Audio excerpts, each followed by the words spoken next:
మీ ఆరోగ్యం ఎలా ఉందో మీ చేతి గోర్లు ఇట్టే చెప్పేస్తాయి. సో మన శరీరంలోని ప్రతి భాగం మనకు అమూల్యమైనదే.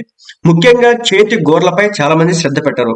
కొందరికి గోర్లు సులభంగా విరిగిపోతుంటాయి, మరికొందరికి గోర్లు సక్రమంగా పెరగవు. గోర్లు బలహీనంగా ఉండడమే దీనికి కారణం. వాతావరణం, తరచుగా చేతులు కడుక్కోవడం దీనికి ప్రధాన కారణం అని మీరు అనుకోవచ్చు. కానీ నిపుణుల అభిప్రాయం ప్రకారం బలహీనమైన గోర్లు అంతర్గత ఆరోగ్య సమస్యలకు సంకేతాలు. పోషకాల కొరత వల్ల గోళ్లు బలహీనంగా మారతాయి. అయితే శరీరంలో ఏదైనా సమస్య తలెత్తినా అది వెంటనే కొన్ని సంకేతాలను పంపిస్తుంది. వీటిని చేతిగోర్లు కూడా చెబుతాయి. అవి ఎలాగంటే సన్నని మృదువైన గోళ్లు. సన్నని మృదువైన గోర్లు ఉన్నవారికి తలనొప్పి, ఆందోళన కలిగిస్తుంది. ఇలాంటి గోర్లు కలిగి ఉన్న వారిలో విటమిన్ బి లోపం కనిపిస్తుంది. వీరి శరీరంలో కాల్షియం, ఐరన్, కొవ్వు ఆమ్లాల లోపం కూడా ఉండొచ్చు. నెక్స్ట్ స్పూన్ గోర్లు. నెయిల్స్ నిటారుగా కాకుండా స్పూన్ ఆకారంలో ఉంటాయి. వీటిని చెంచా గోర్లు అంటారు. మీకు ఇలాంటి గోర్లు ఉంటే మీకు రక్తహీనత, హైపోథైరాయిడిజం, కాలేయం సమస్యలు ఉండే ఛాన్స్ ఉంటుంది.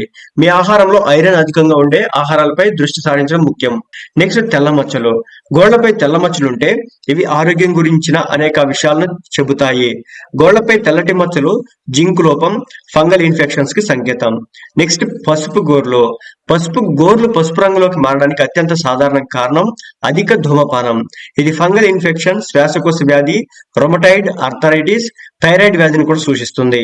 అంతేకాకుండా పసుపు గోర్లు మధుమేహానికి కూడా సంకేతంగా చెప్పొచ్చు. Next terry nails. మీ గోల్డ్ ఇలా కనిపిస్తుంది కాల్షియం, కిడ్నీ సమస్యలకు సంకేతం కావచ్చని పోషకాహార నిపుణులు చెప్తున్నారు. కాబట్టి ఇలాంటి వారిలో గుండె సమస్యలు కూడా రావడానికి అవకాశం అయితే ఉంటుంది.